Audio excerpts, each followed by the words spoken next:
Ya estamos grabando, Carlos. Dale, Bueno, no podemos, digamos improperios. podemos ir conversando hasta que vayan ingresando el resto de la gente. Está pidiendo admisión. Está José Artusi, José Antonio está ahí. Mm. Bueno, vamos a comenzar, Ratita, si te parece, y que la gente se vaya incorporando en la medida que nos vayan pidiendo la admisión. Bueno, estamos en este segundo módulo del taller sobre políticas públicas en la educación argentina, y este módulo, Carlitos proponía avanzar en el análisis del periodo que va desde la Revolución de Mayo a la reforma universitaria. Bueno, quedamos a disposición, Carlos, si querés vamos avanzando. ¿Qué sería lo que usted está queriendo aquí? Digo yo. Adriana está haciendo uso de la palabra. Habría que mutearlos. Si me dejás, chatito, compartir pantalla.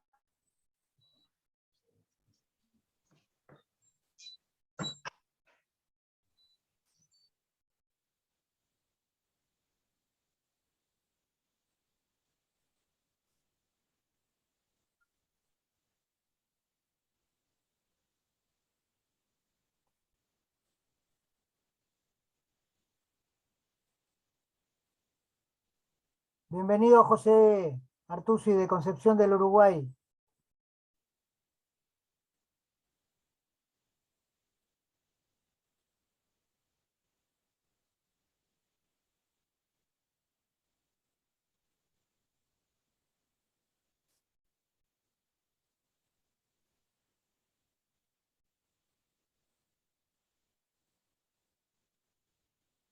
José, ¿dónde habíamos entrado el otro día? Me acuerdo que vos nos indicaste para que podamos habilitar al Ratita para que comparta la pantalla. ¿Dónde habíamos entrado?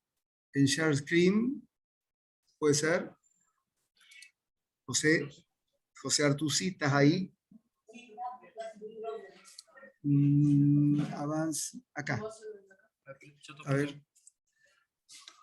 Bloquea acá.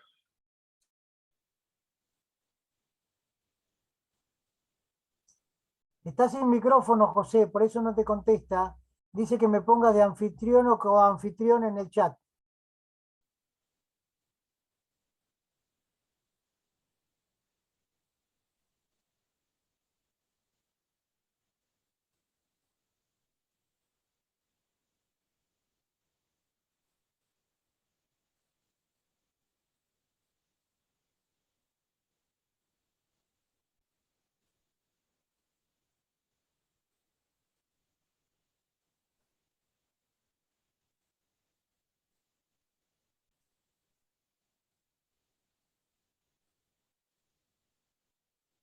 Entró Lourdes.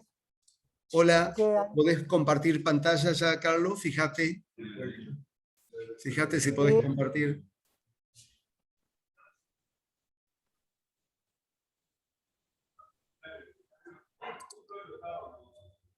ahí está. Bien. Perfecto.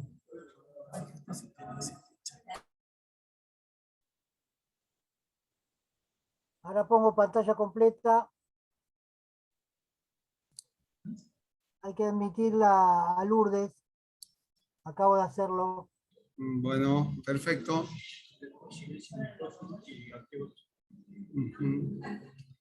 Listo. Ya me encargo.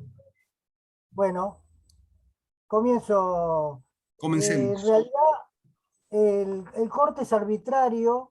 Empezamos con la protohistoria del sistema educativo y vamos a parar antes de la reforma porque me parece interesante que eh, nos dediquemos de lleno al comienzo del proceso de la reforma. Así que no vamos a hablar de la reforma universitaria, ahí vamos a cortar, lo aclaro para que no haya preguntas, para que no esperen en vano mi opinión sobre aquel tiempo histórico. Así que es hasta la reforma universitaria de 1918, antecedentes mediatos e inmediatos. Una lectura de las políticas públicas educativas, esto en alguna medida es un resumen del primer módulo, requiere de un marco conceptual de referencia que sea compatible con la doctrina partidaria. Y la movilidad social ascendente es mi herramienta de trabajo. Es decir, creo que la movilidad social ascendente permite definir si una política pública de cualquier tipo, sea de vivienda, sea de salud, sea de educación, o sea de difusión de la ciencia, garantiza o no el reparto de igualdad de posibilidades y de oportunidades, que es lo que la movilidad social ascendente en la Argentina fue construyendo. Según un viejo diccionario de sociología reimpreso por el Fondo de Cultura Económica por 1974, es el movimiento de personas de un grupo social a otro. Los cambios en estatus social se denominan verticales, verticales ascendentes o descendentes, según el tiempo histórico. Ha habido periodos de la historia en que la descendencia el descendente ha sido característica identificatoria de algún tiempo histórico, que cada cual lo puede colocar en su conceptualización en el tiempo que le parezca prudente. La movilidad social, ya lo dijimos, puede ser ascendente o descendente. La escuela por sí sola no garantiza la movilidad social ascendente. El conjunto de políticas públicas que se aplican impulsan una o generan otra. ¿Qué quiero decir con esto? Que según sea el tiempo histórico, la escuela será repetidora de las desigualdades de origen o será facilitadora del movimiento social ascendente.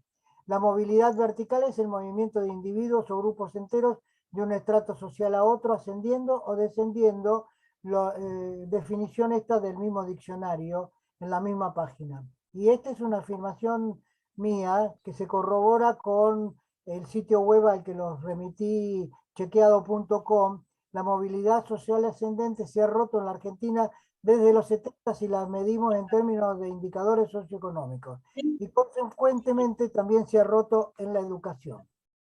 ¿Cuáles son los antecedentes? Ya escritos en relación al héroe gaucho. Como los que nos siguen, desde los 60-40, el 60-47, desde el Instituto del Carril 60-12, estamos nuevamente encontrándonos con las figuras salteñas que escriben, y en esta oportunidad... Romero, por favor, cerrá tu micrófono. Cerrá tu micrófono. ¿Listo? Sí. Está en dos lugares, me parece, Romero, al mismo tiempo, cosa que es lícita. No sería lícita en una clase presencial, pero sí pareciera ser lícita en una clase no presencial. La Revolución Francesa dio paso a las primeras actividades de un Estado refundado desde la soberanía popular, que tomó para sí la ejecución de políticas públicas. La educación como un sistema estatal fue una de ellas. Con ella respondió la Revolución Francesa a la demanda de los sans-culottes y depositó la confianza en la acción transformadora del ejercicio libre de la razón, leer, escribir, las operaciones más básicas. Potenció con ella la revolución que significó la creación de la imprenta y abrió las puertas del saber para todos los ciudadanos. No la puedo mutear.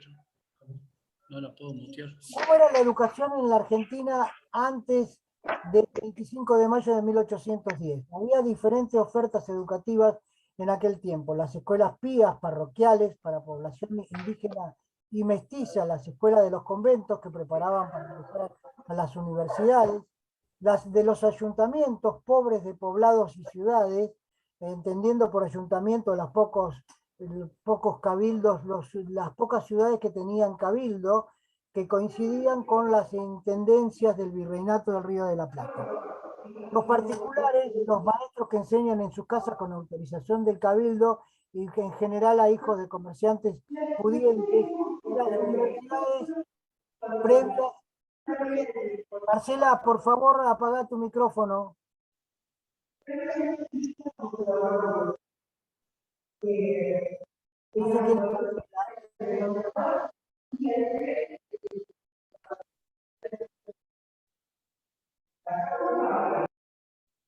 Gracias, Marcela. Y los estudios superiores estaban en la Universidad de San Marco de Lima, en Chuquisaca y en Córdoba. Por eso vamos a ver que algunos patriotas de la Revolución de Mayo estudiaron en Chuquisaca, muy pocos en Córdoba, y la mayoría viajó a Europa también. Belgrano es un caso evidente de esa formación académica fuera del país, de lo que después sería la Argentina. Esto es con lo que nos encontramos al momento de la Revolución de Mayo. La creación del Virreinato de Río de la Plata se tradujo en nuevas estrategias de intervención. La creación del consulado, a cuyo cargo estuvo Belgrano, que conllevó la creación de la Escuela de Náutica. De la mano de Belgrano se produce la aparición de la preocupación por la educación de las niñas, inexistente hasta entonces, limitada a las cuestiones domésticas. Lo que si ustedes quieran, en las viejas actividades prácticas que sobrevivieron hasta bien entrada la mitad del siglo XX en las cursadas de secundaria, por ejemplo. La introducción del método lancastriano del monitor, de origen inglés, que apuntaba a resolver la ausencia de docentes. Esto coincide después también con el periodo de Rivadavia, secretario de gobierno de Martín Rodríguez en la provincia de Buenos Aires, ministro de gobierno y después presidente. Y la creación del virreinato coincide casi en simultáneo con la expulsión de los jesuitas, con lo que en realidad la Universidad Nacional de Córdoba, la actual Universidad Nacional de Córdoba, se quedó sin orden religiosa que la condujera y fue reemplazada por otra orden religiosa, si no me acuerdo mal, por los franciscanos. ¿Cuál es la situación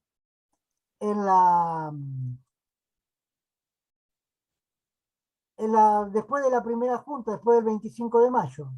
¿Cuál es la acción educativa que la primera junta realiza?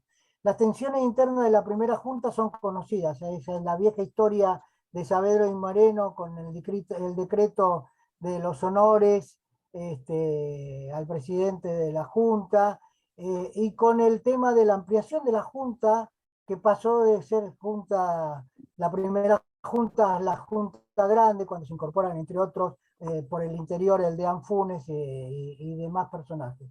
Ello no lo impidió al Belgrano dictar normas que hoy están vigentes al normatizar el funcionamiento de las escuelas que debía crearse.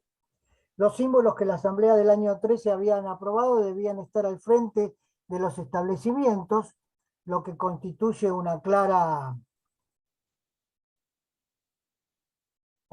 referencia a la idea de la identidad nacional, y los cargos deberían cubrirse por oposición. Fíjense si será viejo el concepto de la cobertura de los cargos por oposición, que ya después de la primera junta y durante todo el proceso de la guerra de la independencia era una condición para el ingreso. Fijaba en caso de ausencia de los maestros que el primero y el segundo alcalde, es decir, las autoridades que se habían heredado desde el punto de vista de la organización de los cabildos, y el regidor debían en ese orden hacerse cargo de las clases. Esto puede ser consultado claramente en el texto de Adriana Puigros, cuyos saberes en esta materia no pueden ser debatidos. Un texto que ella editó a través de Galerna en el 2018, que se llama ¿Qué pasó en la educación argentina? Es muy interesante, es una actualización de un texto anterior de ella, y es muy piola para los profesores de secundaria porque coincidente con cada tiempo histórico recomienda alguna filmografía argentina relacionada o extranjera relacionada con el tiempo histórico que va analizando. Es interesante como recurso pedagógico utilizar este texto para esos fines.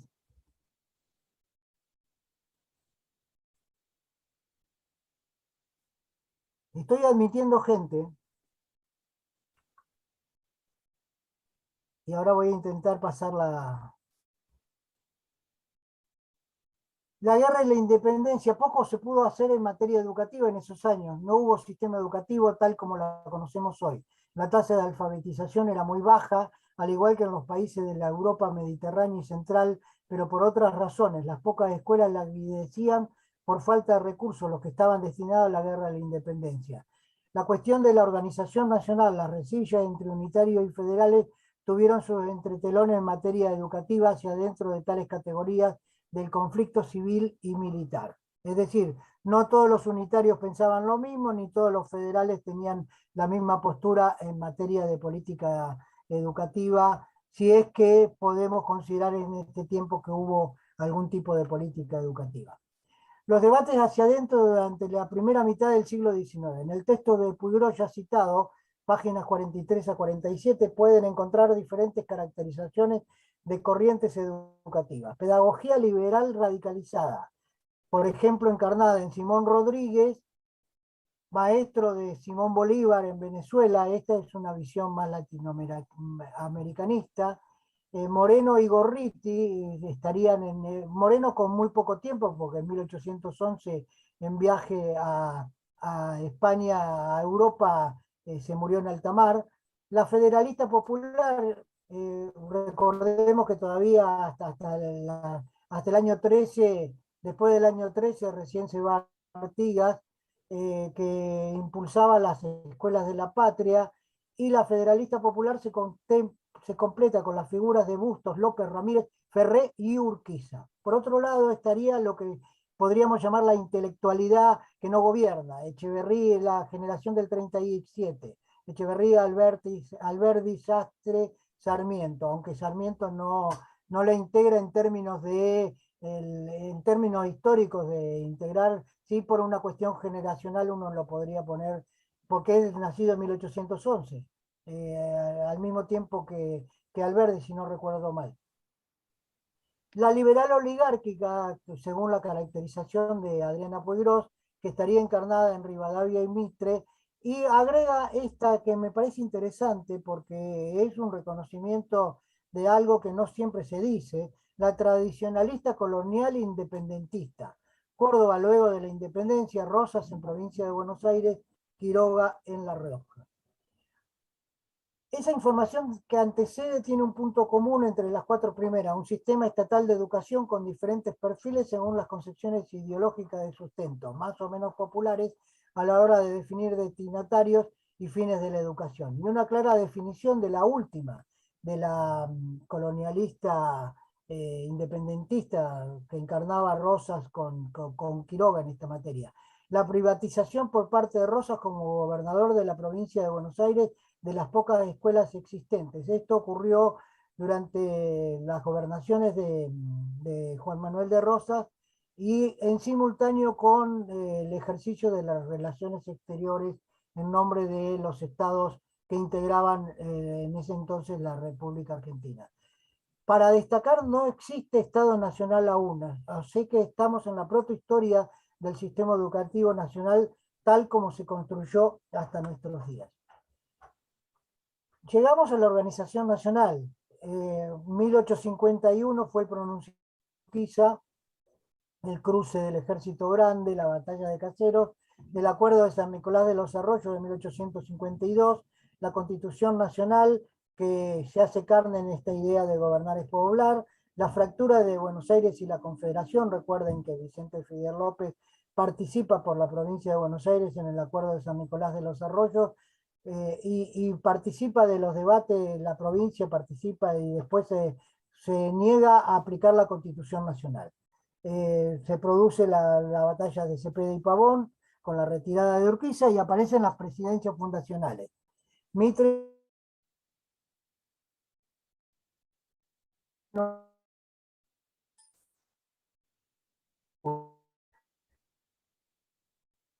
nacionales para crear las burocracias provinciales. Los viejos colegios nacionales de capitales de provincia tenían esa función. Sarmiento le abre la puerta a la ciencia con el observatorio, y también impulsa fuertemente los ferrocarriles. Es famoso su discurso en Chivilcoy, localidad de la provincia de Buenos Aires, en la que hace referencia a su modelo de ferrocarril, pampa, producción agropecuaria, y colonización de colonización en el sentido de la apertura de la tierra a la producción.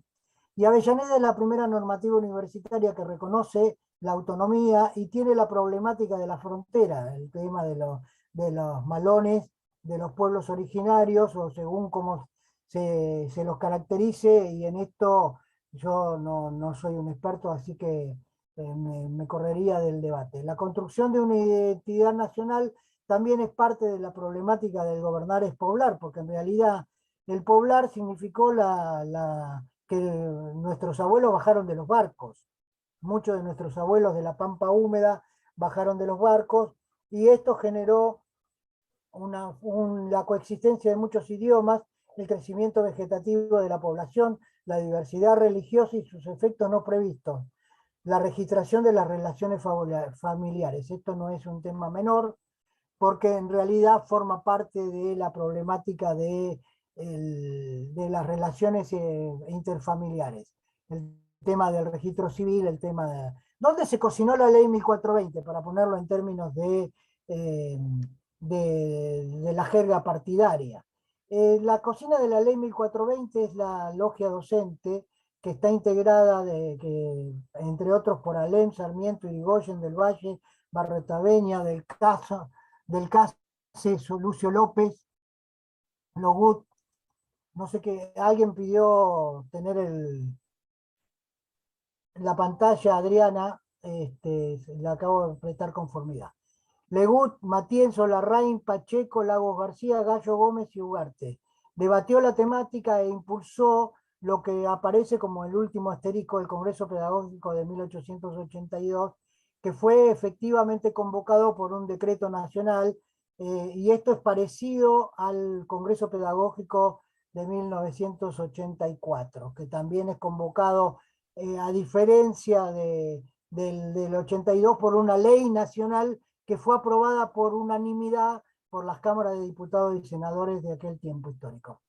El otro tema, hay otros masones que intervienen, Wilde, que después lo vamos a citar, parte de su discurso, y Leguizamón, en ocasión de la aprobación de la ley 1420, y Onésimo Leguizamón, que es un entrerriano muy prestigioso, que forma parte de todo este proceso de la ley 1420. Si no recuerdo mal, presidió el Congreso Pedagógico de 1882. La cuestión capital se metió en el centro porque Avellaneda estaba de prestado en la ciudad de Buenos Aires. El presidente, coexistía la legislatura con el Parlamento Nacional, entonces había, por lo general había conflictos de poderes, quién cobraba tal tasa, quién cobraba tal impuesto, y esto trajo como consecuencia la fundación de la ciudad de La Plata, es decir, la provincia de Buenos Aires pasaba a tener una capital distinta. Hay mucho escrito y debatido alrededor de por qué se fundó La Plata. De cualquier manera, así como se federalizó la ciudad de Buenos Aires, hubo proyectos de trasladar la ciudad de Buenos Aires, la jefatura del gobierno nacional, a Campana, a San Nicolás, a Rosario, antes que se produjera el proceso de la capitalización. El Congreso Pedagógico de 1882 contó con representantes de países latinoamericanos. Salvador, Uruguay, son los que me vienen a la memoria ahora. ¿Cuál es la postura del gobierno oficial? El presidente es Roca en este momento, la primera presidencia de Roca. Wilde era el ministro del Interior de Roca en las sesiones de la Honorable Cámara de Diputados, donde hubo más debate alrededor de la ley que en el Senado. Por alguna razón, el ministro del Interior fue a diputados y no a senadores. Y allí, de su texto, de su discurso, que es bastante largo, lo tengo en PDF guardado, si a alguno le interesa, el Estado tiene la obligación de formar ciudadanos, se ha dicho ya. No tiene la obligación de formar judíos ni católicos, pues ellos se oponen a los fines del Estado y la libertad de cultos proclamada. Cuando dice la libertad de cultos proclamada se refiere a la Constitución del 53, que la habían sancionado como una de las condiciones para el gobernar es poblar. Hubiera sido imposible el gobernar es poblar sin la libertad de cultos. Debe enseñarse en las escuelas ideas universales, no dogmas. Las ideas que se deben enseñar en las escuelas deben ser universales en su carácter presente. Y ninguna iglesia es universal, aunque todas tiendan a serlo. Página 156 de la introducción de Wilde, cerrando el debate. Y en ese mismo texto, página 182 a 183, dice Wilde: no discutiré si una escuela, por el hecho de no enseñarse en ella religión, es atea o inmoral. Me contentaré con decir que la moral es independiente de la religión.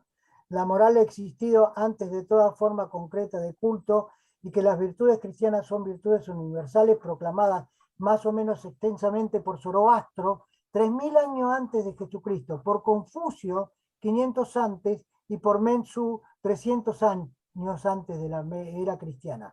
Que la moral tiene fórmulas positivas, aunque más abstractas que las religiones. Con lo que en realidad esto denota el nivel de información de que disponía aquella generación, ¿no? Porque la cita a Zoroastro, a Confucio, a Menze son indicadores de una búsqueda de postura y de información para sostener esta cuestión. ¿Cuál es el marco constitucional de la ley 1420 y cómo se articula con él? El artículo 2 de la Constitución Nacional establece que el Estado argentino sostiene el culto católico apostólico romano, o sea, no hay religión oficial. No, la religión católica no es religión que practica el Estado. El artículo 8 de la ley 1420 autoriza la enseñanza de la religión con dos condiciones: fuera del horario de clase y a pedido de los padres. Es decir, fuera de la currícula y a pedido de los padres. Y nada dice sobre quién debe pagar ese presunto docente que sería a cargo de la enseñanza religiosa. Algunos sostienen que eso es neutralidad religiosa. En mi opinión, la laicidad de la escuela es neutralidad religiosa y hoy deberíamos agregar ideológica y o política. Los pasos previos para la difusión de la ley 1420, la creación de las aún hoy llamadas escuelas normales, configuró el paso previo a la ley 1420 en algunos casos, que buscaba resolver la ausencia de mano de obra calificada. A partir de allí comienza a hablarse de título docente y de título habilitante. La primera del país es la de Paraná, Entre Ríos, y la primera de la provincia de Buenos Aires es Mercedes. Hasta entonces los maestros eran solo idóneos a los que se les reconocía la posibilidad de dictar clases. Desde este punto de vista, la creación de las escuelas normales durante las presidencias fundacionales, particularmente a partir de Sarmiento y su relación con Mary Mann y con la experiencia de algunos estados de Estados Unidos, es un indicador de esta idea de que la infraestructura incluye también la superestructura, es decir, incluye la creación de la mano de obra calificada que encare el proceso de construir la nacionalidad, porque había que hacerlos hablar igual a todos los hijos de los tanos, de los franceses, de los alemanes que coexistían en las diferentes provincias argentinas. Quizás donde más se nota esto fuertemente es en Santa Fe, en Entre Ríos y en la provincia de Buenos Aires, más que en otros lugares, y en alguna parte de la pampa cordobesa, de la pampa húmeda cordobesa. En el resto del país esto no. Y además, tengamos presente que eran 14 provincias en aquel momento, y que ni siquiera había una ley de territorios nacionales, es decir, el Chaco no existía, Formosa no existía ni siquiera como territorio nacional dependiente directamente del Poder Ejecutivo Nacional. Hoy son provincias como Neuquén, como Chubut, como Santa Cruz, como Tierra del Fuego, que fue la última que dejó de ser territorio nacional. Hasta entonces, todos esos territorios dependían del Estado Nacional.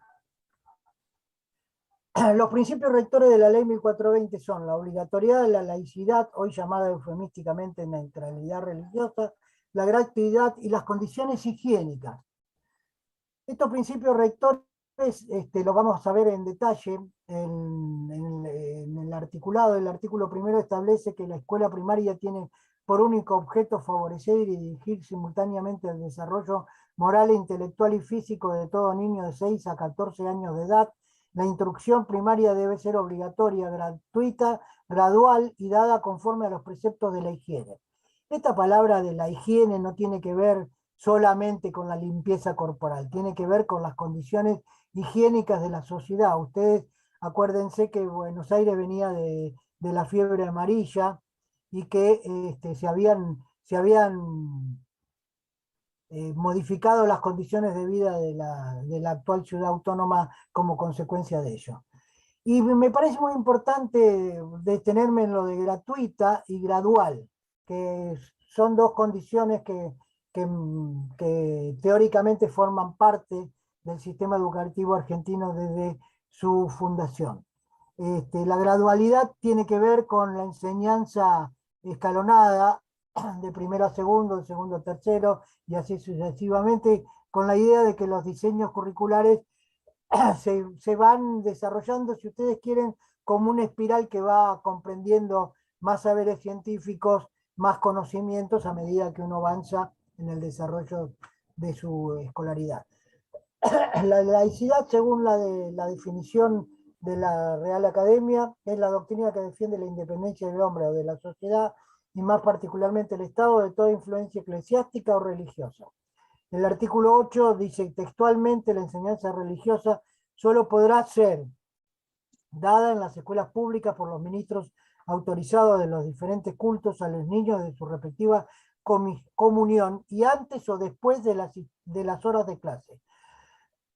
O sea que ni siquiera habilita, el artículo 8 ni siquiera habilita a docentes de religión, sino que habla directamente, es como que en realidad la enseñanza religiosa es como que quedar equiparada a la idea de la catequesis propia de cada una de las religiones.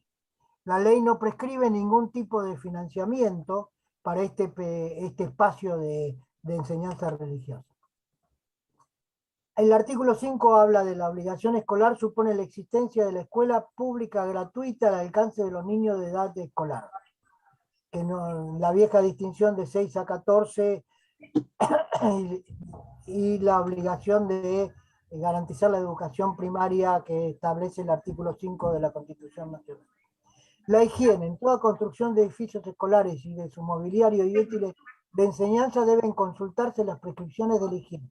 Es además obligatoria para las escuelas la inspección médica e higiénica y la vacunación y revacunación de los niños en periodos determinados. Yo recuerdo que aún antes de la ley de transferencia, el Ministerio de Educación de la Nación tenía una dirección de sanidad escolar que supo ocupar un médico salteño, el Carlitos Gubeira, si no me acuerdo mal. Y había estudios de mediciones antropomórficas vinculadas con la pérdida de altura y la pérdida de masa de perímetro craneal a medida que crecían los índices de pobreza. Todo ese trabajo está muerto y enterrado. No sé si las jurisdicciones provinciales están haciendo este tipo de relevamiento. Pero lo importante es esta cuestión de la vacunación y revacunación de los niños.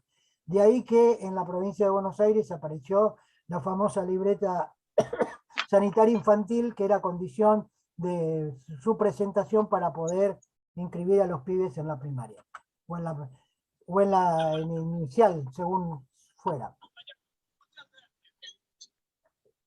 Los contenidos curriculares del artículo 6.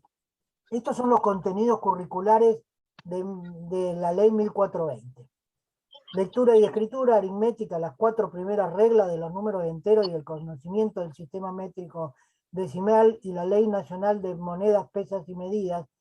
Destaco este tema del sistema métrico decimal porque hasta la presidencia de Sarmiento medíamos en codos o varas, y a partir de la presidencia de Sarmiento se adhirió al sistema métrico decimal, que fue implantado como consecuencia de la Revolución Francesa y de los primeros periodos de gobierno de Napoleón.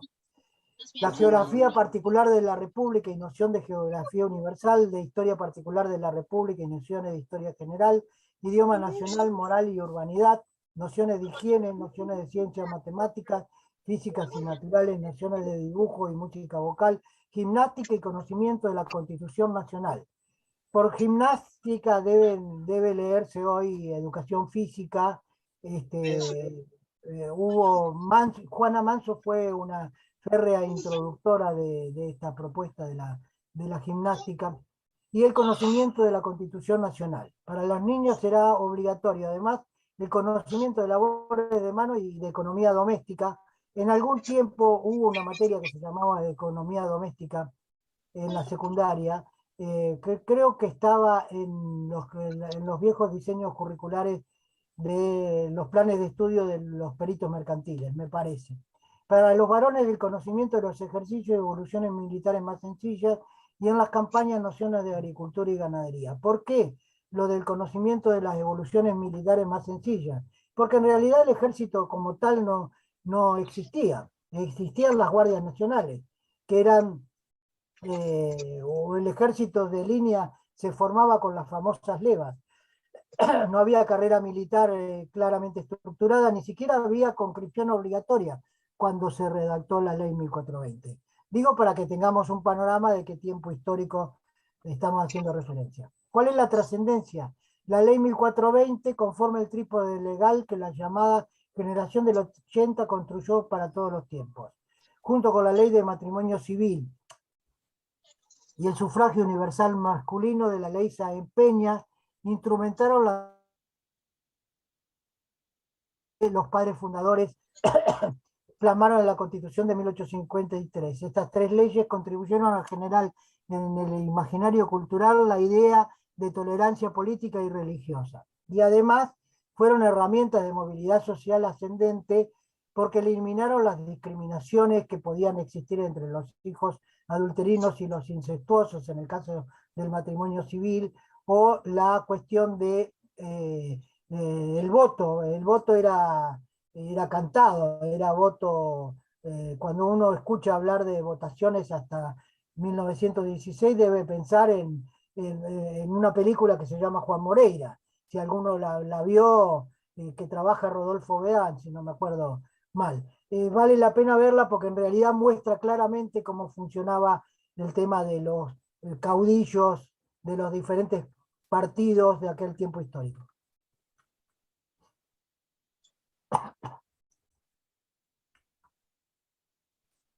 Contribuyó sin dudas a la movilidad social ascendente y fue ejemplo de igualdad de posibilidades en tanto fue acompañada con una Argentina de oportunidades. Consolidada la democracia representativa republicana y federal a partir de 1916, se multiplicó la matriculación a la escuela primaria. Hay un viejo librito que se llama Irigoyen, de Manuel Claps, editorial Marcha de Montevideo, de la década del 70, que muestra las estadísticas del crecimiento exponencial de las matrículas en las escuelas primarias. Aclaro que generó el dictado de la ley Laínez, que contribuyó con la intervención del Estado Nacional en la creación de escuelas en las provincias y los por entonces territorios nacionales. ¿Qué es la ley Laínez? El Estado Nacional concurría con sus recursos y abría escuelas nacionales en cualquier territorio del país, entre otras razones porque las provincias tenían alguna dificultad para cumplir el artículo 5, o concretamente en el Chaco, Formosa, no había provincia, por lo tanto era responsabilidad del Estado Nacional. Esta ley Laínez dejó una importante cantidad de escuelas primarias a lo largo y a lo ancho del territorio nacional.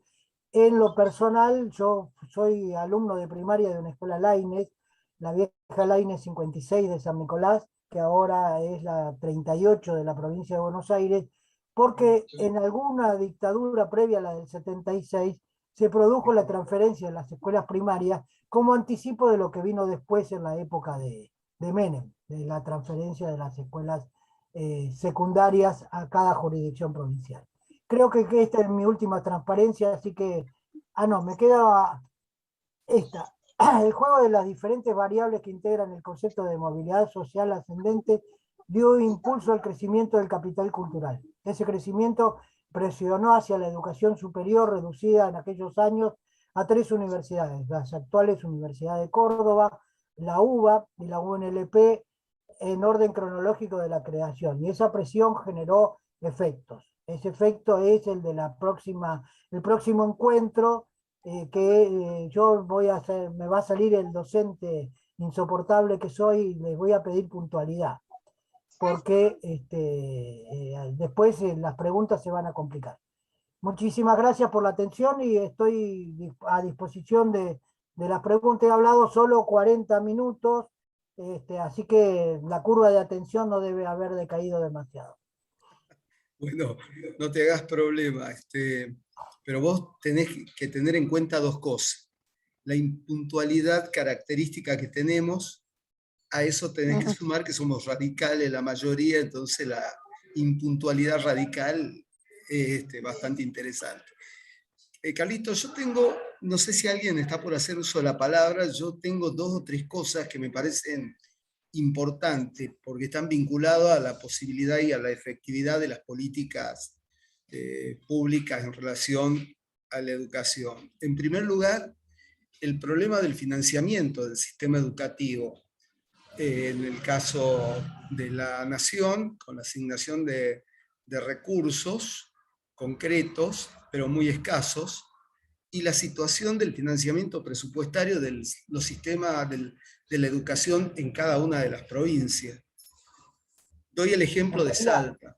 En Salta, año tras año, cambiaba la cantidad de escuelas abiertas de acuerdo a la disposición presupuestaria que tenía el Estado provincial. Y el Estado provincial tenía una mirada de subsidio, y esos subsidios se podían entregar a las escuelas en la medida que el Estado contara con los recursos. Y los recursos provenían fundamentalmente, y así lo dice la Constitución de la provincia, a partir de la venta de tierras públicas. Es decir, 1 o 2 años de venta de la tierra pública implicaban recursos para el sostenimiento de las escuelas. Si no había venta de esa tierra pública, se desfinanciaban las escuelas y algunas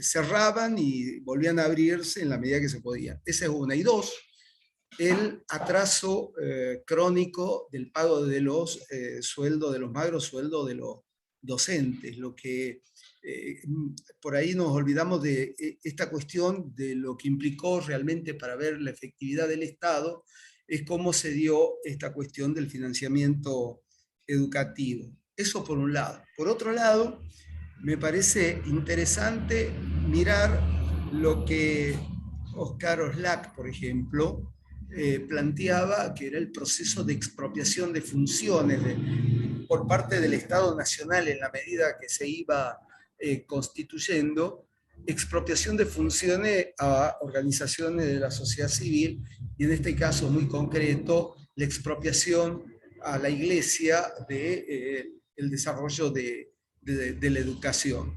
Ese es un elemento muy importante que también está vinculado a esto que vos de alguna manera remarcabas, el criterio amplio en relación a las religiones, fundamentalmente porque hay un proceso de laicización muy firme en la constitución de ese Estado. Y un cuarto elemento central que vos lo has señalado, en esto de tratar de generar una homogeneidad social frente a una diversidad social por la diversidad de origen que compone el flujo migratorio desde los 60 en adelante, pero fundamentalmente este proceso de constitución simultánea del Estado central y del Estado nacional, es decir, del Estado y la nación.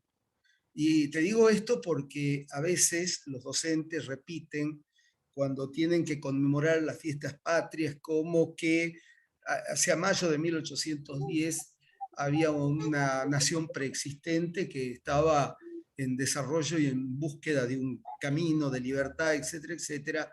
Y hoy la historiografía rebate ese planteo en el sentido de que Estado y nación constituyen un movimiento dialéctico muy importante, y el sistema educativo en esa construcción de la identidad nacional, de ese colectivo imaginario común, va a jugar un papel central.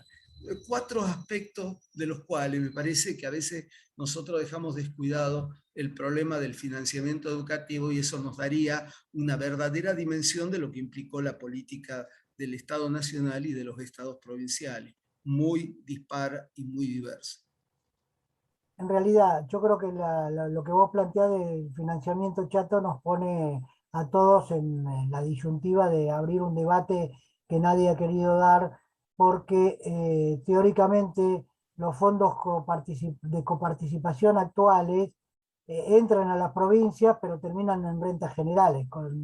Esto seguramente lo vamos a ver en profundidad en la última conversación que sostengamos de este ciclo, pero en realidad creo que la Argentina atrasa en el sistema del control de los recursos públicos, del efectivo destino de los recursos públicos.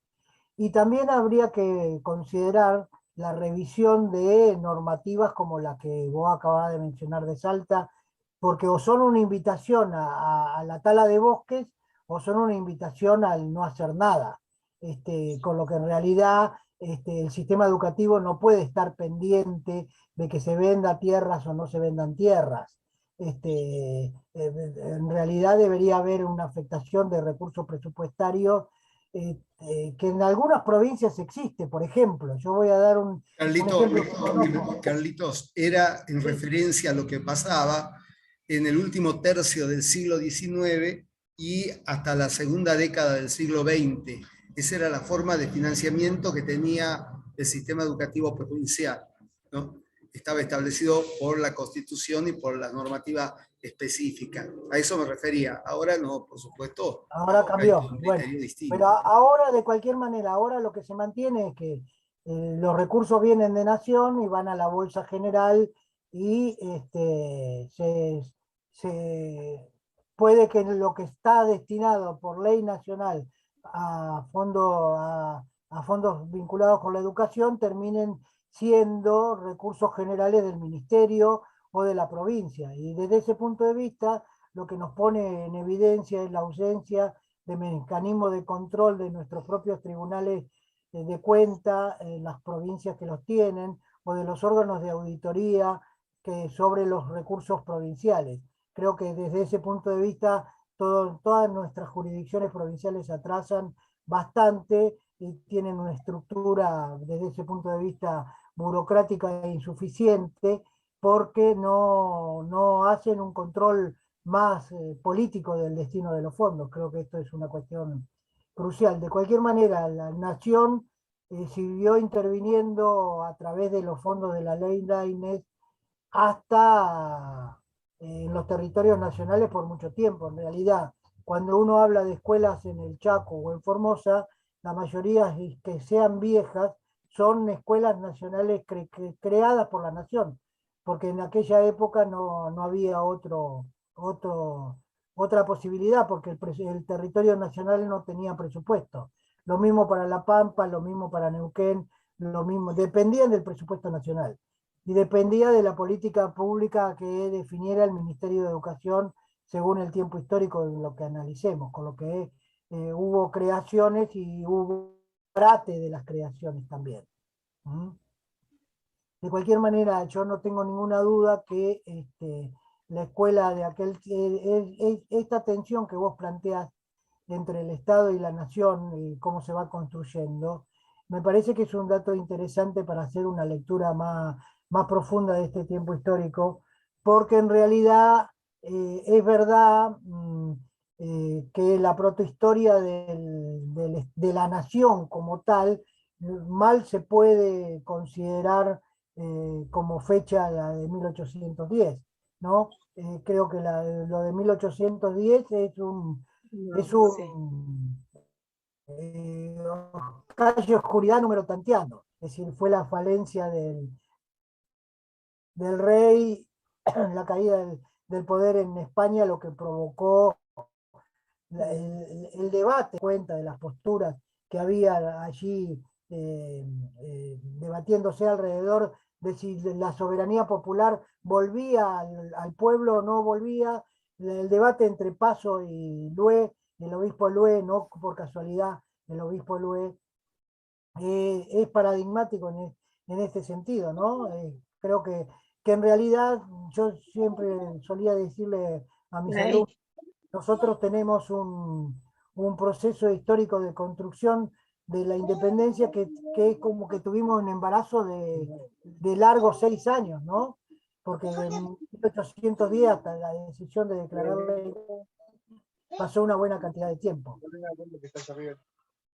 Me parece que hay alguien que está ahí. Bien, alguien tiene abierto un micrófono, por favor lo cierran. Está abierto el uso de la palabra, las opiniones, las preguntas, las aclaraciones. ¿Alguien va a hacer uso de la palabra? Si me permitís, Chato, yo hago 2 comentarios con relación al chat. Bien. Primero, es verdad Adelante. que la arquitectura de esas escuelas normales son un testimonio de solidez. Yo he visitado la de Concepción del Uruguay, cuyo símbolo, el escudito es una colmena, es toda una definición lo de la colmena, ¿no? Pero es cierto que esa escuela nace como un acuerdo entre Sarmiento y Urquiza. Ustedes saben que Sarmiento lo va a visitar a Urquiza al Palacio San José, después de todos los conflictos que habían tenido, después de Caseros inclusive, y ahí medio como que deben haber cerrado, como decimos nosotros, cerrado algunas cosas, ¿no? Y con relación al Normal 1, tiene un parentesco con aquella escuela de Concepción del Uruguay, porque el símbolo del Normal 1 es una abejita, que ahora no se usa, pero yo guardo por ahí un pin, como se dice ahora, un distintivo muy lindo, que es el dibujo de una abeja con el fondo de la colmena. Es muy interesante esta idea de que la escuela es como el lugar laborioso donde también hay zánganos, ¿sí? La colmena tiene ese lado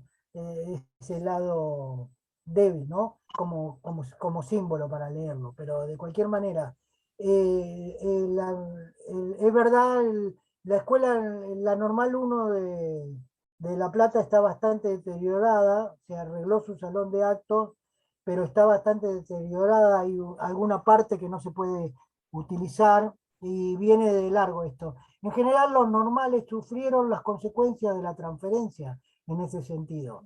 Las provincias no sabían cómo agarrarlo, cómo manejarse con instituciones que tenían en algunos casos más de 100 años de historia, ¿no? Contra escuelas secundarias que tenían 10 o 12 o 15 años a lo sumo. Y con toda la metodología y la historia que significa una escuela normal, ¿no? Pero de cualquier manera se las siguen llamando escuelas normales, aunque las han cortado en pedazos por niveles, siguen siendo escuelas normales. En la provincia de Buenos Aires hay una resolución específica para los normales que respeta la integración en una sola institución educativa. Siguen teniendo, por lo menos en las que yo conozco, siguen teniendo una sola cooperadora, que suele ser un indicador de la Sí, ahí hay una aclaración. La Carbo de Córdoba es casi idéntica a la de Concepción del Uruguay, al menos en su fachada. Hay un comentario, perdón, hay algo antes. Y ese segundo edificio, el primero es de 1869, basado en el modelo de escuelas normales norteamericana. La Carbo de Córdoba es casi idéntica a la de Concepción del Uruguay, al menos en su fachada. Hay una aclaración. ¿Sabés qué? Había un quinto aspecto que había pensado mientras vos ibas desarrollando y que después no lo dije, que es el proceso de formación docente. Y me parece que el proceso de formación docente también cobra otra dimensión con la creación del Instituto Nacional del Profesorado a partir de 1902, creo, por ahí, por esa fecha, al menos en la formación docente de lo que van a ser los docentes del incipiente secundario. Hay que ver qué es lo que pasa con la formación docente para la escuela primaria, ¿no? En realidad yo voy a repetir algo que dije en una reunión hace algún tiempo donde había varios expertos educativos, mucho más importantes que yo,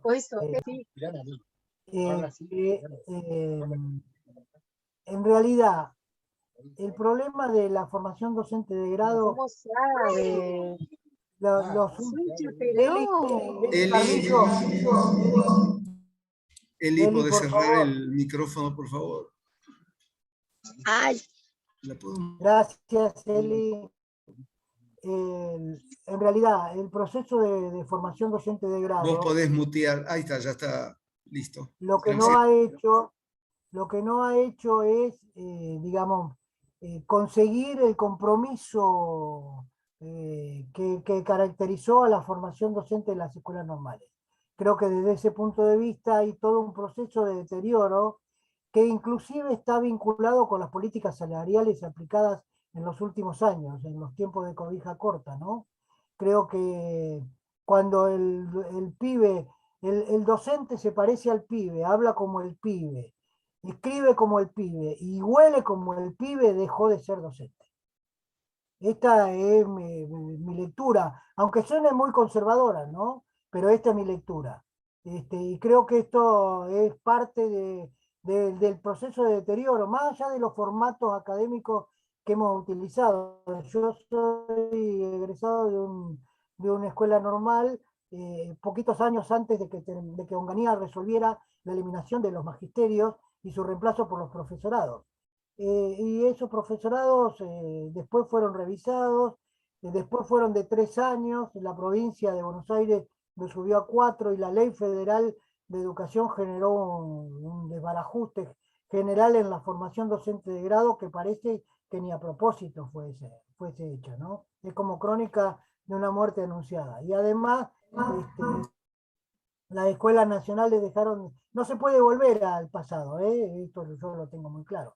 Las escuelas nacionales dejaron de ser referencia académica, por decirlo de alguna manera, y digamos, todo el proceso se fue construyendo barranca abajo, ¿no? Hay un sexto movimiento que también venía pensando, además de la formación docente, y que me parece que hay pocos estudios, que es la convivencia de instituciones privadas con las nuevas instituciones del Estado en la enseñanza de la escuela primaria. Es decir, me parece que se perdió de vista cuál es el impacto y análisis, en el análisis de cuál es el impacto que tiene la educación privada también hacia fines del siglo XIX y comienzos del siglo XX. Me parece que el énfasis colocado en la escuela pública hizo perder de vista que un grupo importante de ciudadanos, principalmente varones, en menor medida mujeres, aunque las mujeres van ya hacia fines del siglo XIX avanzando también en los procesos de formación de las primeras letras, pero me parece que nos faltan análisis en torno a esa convivencia entre educación privada y la escuela pública. En realidad, yo creo que hay un proceso que se profundiza ahí con relación a la privada a partir del 30, lo vamos a ver en la próxima.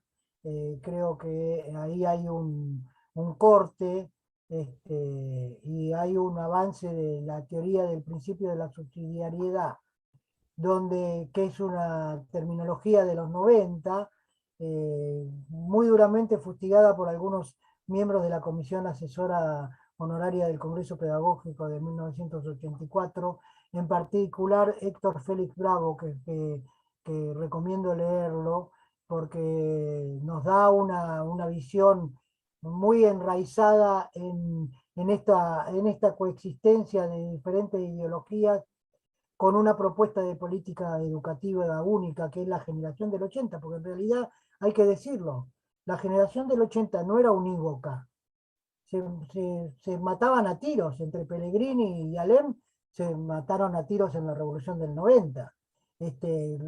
Sáenz Peña estaba de un lado y Irigoyen estaba del otro.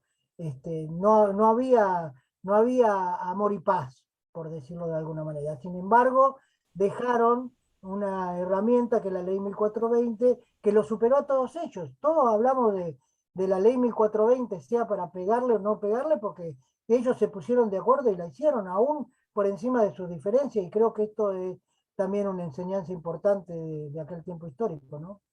Y acá en el chat hay un comentario de Mariana.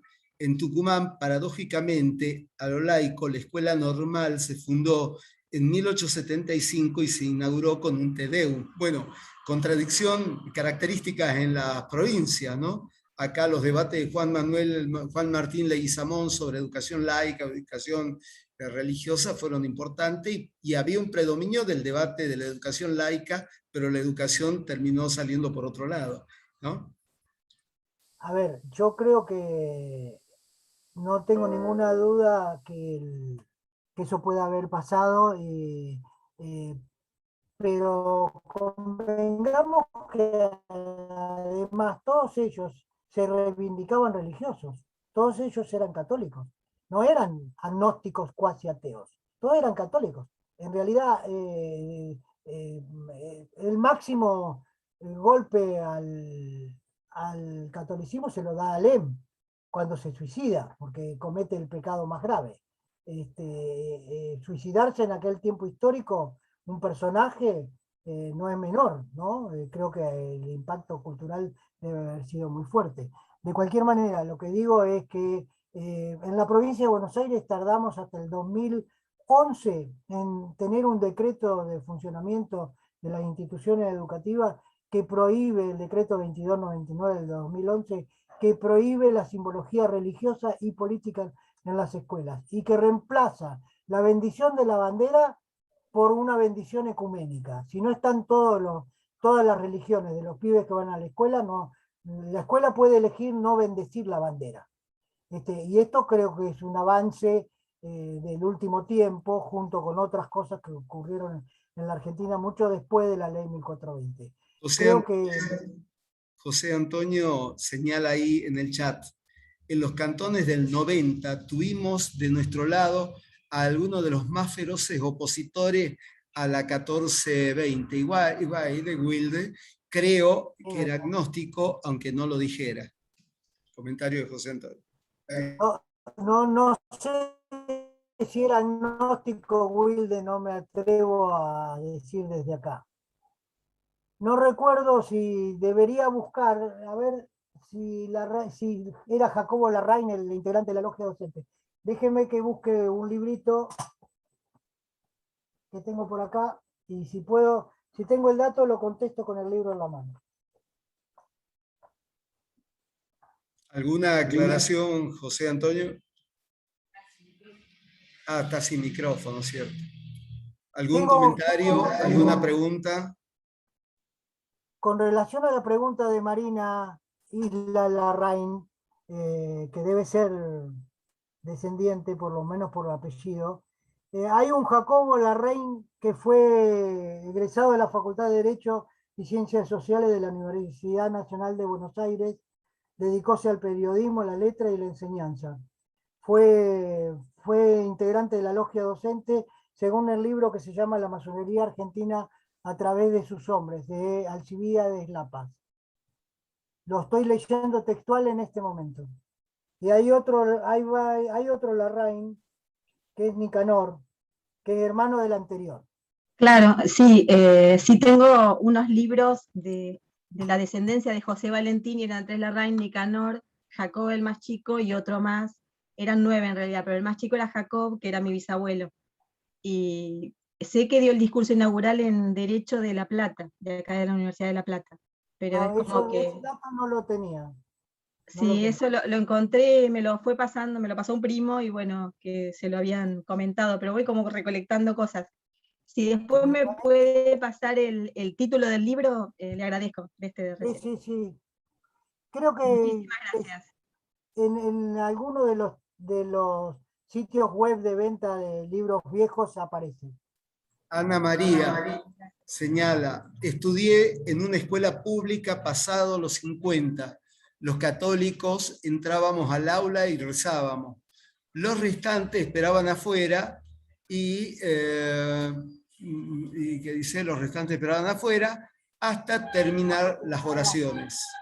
Es cierto lo que cuenta Ana María, yo lo tengo escuché de sus labios una anécdota de Jorge Sábato, que fue ministro de Educación del gobierno de Alfonsín, el último ministro de Educación no, el último fue el Vasco Dumont, fue ministro de Educación de Alfonsín y creo que presidió la finalización del Congreso Pedagógico, si no me acuerdo mal. Jorge es oriundo de Rojas, provincia de Buenos Aires, y sobrino de Ernesto y de Juan Sábato, que todos los sábatos han sido muy importantes en la historia del pensamiento de la Argentina, del pensamiento y de la investigación de la Argentina.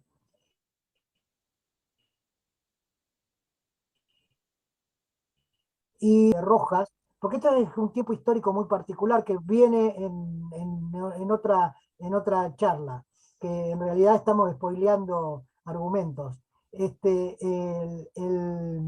Lo sacaban al patio y se quedaba afuera él con la única judía que iba no hay muchos judíos en el interior de la provincia de Buenos Aires, a diferencia de Entre Ríos o de Santa Fe o de Córdoba. No hay muchos, así que ellos dos solitos en el patio esperando que la clase de religión terminara. Que la clase, no las oraciones, que la clase. Podría ocurrir que en algunas escuelas se dictara clase y en otras se rezara.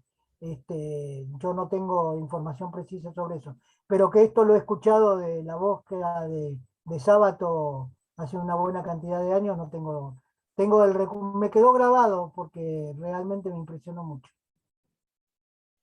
Bien, ¿alguien más? Está abierto el uso de la palabra. ¿Algún comentario? Creo que leí lo que estaba ya en el chat, creo. Sí, creo que sí, estamos. Bien. ¿Alguien hace uso de la palabra? Algo que te quede por redondear, Carlitos, para dejar puesta la pelota en el tercer módulo. En realidad, yo te voy a intentar en el tercer módulo una interpretación no tradicional como la que recibí cuando empecé a militar en la franja en Santa Fe, aunque no se llamaba franja todavía, con relación a las causas de la reforma universitaria. Y me parece que ahí hay que bucear porque hay causas vernáculas que son muy marcadas, que la historiografía de la izquierda ha pretendido ocultarla y yo creo que hay que resaltarla. Así que nos veremos, creo que el próximo jueves tenemos descanso para el auditorio y para el expositor. Yo tengo algún compromiso tomado, así que nos vamos a ver el jueves 11, si no me equivoco, donde veremos lo de la reforma universitaria creo que hasta la dictadura militar del 76. Y después desde la dictadura del 76 hasta el 2019. Bueno, Y perfecto. el último No hay veremos. ningún otro comentario. Perdón, alguien que quiera opinar. Si no, dejamos en libertad en este módulo y nos volvemos a encontrar hacia el jueves 11 de noviembre para que podamos seguir conversando. Interesante los que han mantenido... Jueves 11 de noviembre, el Pacto de San José de Flores, si no me acuerdo mal. Si no me acuerdo mal. Y hoy deberíamos haber empezado recordándolo al Caimán Aracena, porque se cumple un año de su muerte en Córdoba, ese viejo militante que tuvo que ver mucho con la fundación del Museo de la Reforma en Córdoba. Sí, sí, es verdad. Habíamos conversado y cuando empezamos este módulo... Nos olvidamos los dos. ¿No? Pero nuestro homenaje a ese reformista tan importante, y tenés razón vos, él es el que dio origen a lo que hoy es el Museo de la Reforma, y realmente ha sido muy emotivo la muerte de él para los reformistas más viejos, ¿no? Bueno, amigos, si no tienen ninguna opinión, pregunta, si Carlito ha redondeado lo que pretendía en este módulo dar a conocer, nos despedimos. Muchísimas gracias a todos por estar allí. Carlitos, muchas gracias por tu tiempo No, y por el esfuerzo. vos sabés que siempre estamos.